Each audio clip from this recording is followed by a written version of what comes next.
My name is Christabel. I'm the IP Attaché to Southeast Asia, and I'm based at the British High Commission in Singapore.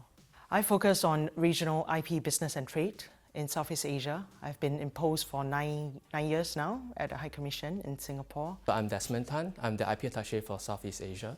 So I will represent the UK for all IP matters in Southeast Asia. I'm based in Singapore. Tell us about your IP Attaché role. My background is in government relations, business development, and project management. And over the years, I've assisted and supported numerous business and trade missions who have been out from the UK to the region, giving them advice how to maneuver the course of the IP challenges we have in the region, as well as to how they can go about best manage and protect their intellectual property. Oh, so I was an aircraft engineer, but then I stumbled into IP when I was doing technology transfer programs. And then I loved it so much, so after I joined the Singapore IP office, and I was really fortunate to be able to do a lot of policy development across different domains like industry development, manpower development, strategic planning, and even national IP policies. We work together with the Southeast Asian governments to build a conducive IP environment that's business friendly and fit for purpose. And we do that through really a lot of policy dialogues, technical assistance, and also capacity building. Tell us about the Southeast Asia economy. So Southeast Asia has over 670 million in population, and as a whole, Southeast Asia is a growing digital economy, and government in the region has been putting money behind infrastructure investment, as well as a pro-free trade business environment, and that's one of the paths Southeast Asia is moving towards. As a whole, it is the 5th largest economy, following with US, China, Japan, and Germany.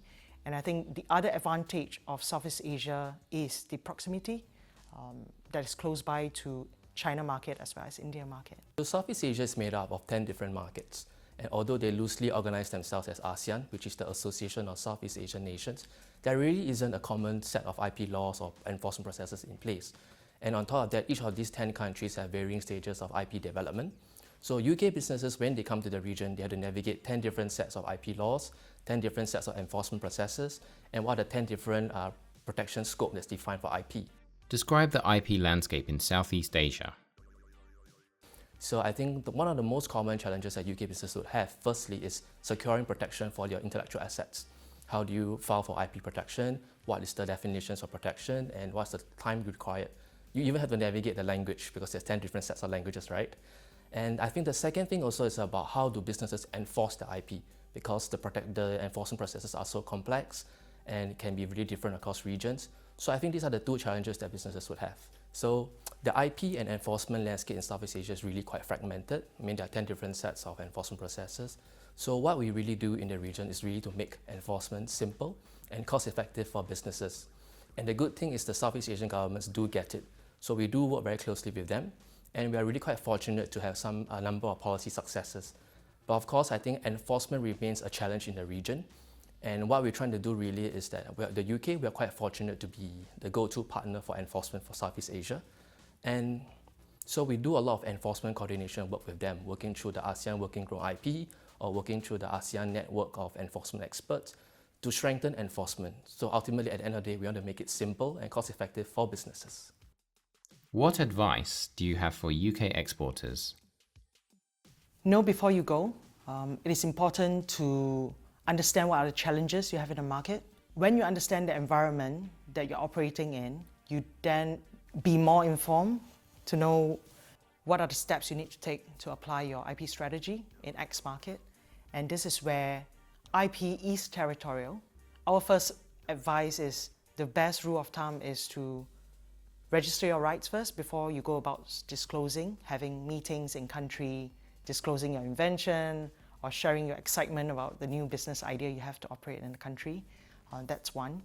Two, do your due diligence. Take advantage of the free IP platforms that we have. There are ASEAN Trademark View, there's Design View, there's also Patent Scope. These are free databases that are available in the region for you to do quick searches to see whether those names have been taken, the invention has been granted or not. And finally, monitor your IP, because after you protect, you will need to make sure that it's not being misused by others. And that's not the end, because I guess having a business asset, it comes with responsibility. So make sure you monitor your IP after it's being registered and protected. Please do contact us, but first visit the IPO website.